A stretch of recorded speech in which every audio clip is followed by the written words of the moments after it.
कालपुरुषर प्रथम राशि मेष राशि। मेष राशि व्यक्ति मानक आज दिनटी धनर आगमन हो, मानसिक शांति मिल, उत्तम भोजन सुख मिल, पारिवारिक मंगल कार्य हो। आज आप नेत्रजनित रोग पीड़ित रही पारती। आज आप कथबार्ता नियंत्रण रखा जरूरी। क्या कटुवचन कहतु नहीं बा कौन से विवाद पाटितुंड गंडगोल मध्यस्थ हूँ नहीं।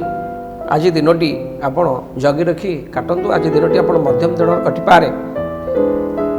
आपण आज प्रायतः जगी रखी सब कार्य करूँ। प्रतिकार स्वरूप निज माँ पाद छी प्रणाम करूँ। माँ शरीर जत्न नियंतु, स्वास्थ्यर जत्न नियंतु। आपणकर सबू दुख कटिव, शुभफल निश्चय पाइबे। आसन देखिए वृष राशि। वृष राशि व्यक्ति मानक आज दिनटी अत्यंत सौभाग्यपूर्ण आनंद विलासमय हो पारे। कर्मक्षेत्र निश्चय सफलता मिल, बेपार वाणिज्य लाभवान हे, शरीर भल रहिबो, मन प्रफुल्लित रहिबो, धन मान सम्मान प्राप्त करेंगे, पारिवारिक सुख अति उत्तम रहिबो, असुविधा किसी ना। प्रतिकार स्वरूप आपण आज गोमातार सेवा करतु। गोमाता को किसी खाइया दिंतु, कौन सी गौशाला रे गो खाद्य दान करतु। सब रिष्ट खंडन हो, आउरी शुभफल पाइबे। आसन देखिए मिथुन राशि। मिथुन राशि व्यक्ति मानक आज दिनटी आपन को अग्रसर रास्तार पथरे, अग्रसर रास्ता बा डेभलपमेंट रास्तार अवरोध हो पारे। उन्नतिमूलक कार्य बाधा सृष्टि हो पारे। सबु कार्य विलंबर सिद्धि हो।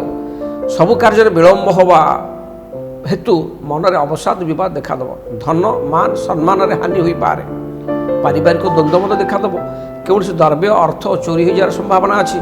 दिनटी प्राय आज से भल कटु ना हेतु आप आज जगी रखी दिनटी अतिबाहित करूँ। गणेश भगवान को दुब सिंदूर लाल फूल अर्पण करूँ। ओम गम गणपति मंत्र को 27 बार पाठ करूँ। गजानन को दर्शन करूँ। निश्चय आप शुभफल पाइबे। आसन देखिए कर्कट राशि। कर्कट राशि व्यक्ति आज दिनटी सर्वसख्य फल प्रदान कर। आय भाव बढ़, बेपार वाणिज्य लाभवान हे, मित्र एवं स्त्री साहाय्य आहरी वित्तवान हो पारती। संतान सतति सहित खुशी समय बिताइबे। आज आप जहाँ चिंता करेंगे निश्चय पूरण हो। प्रतिकार स्वरूप छोट छोट पिला क्षीर तैयारी जिनिस खाइबा दिंतु। आहरी भल फल शुभफल पाइबे।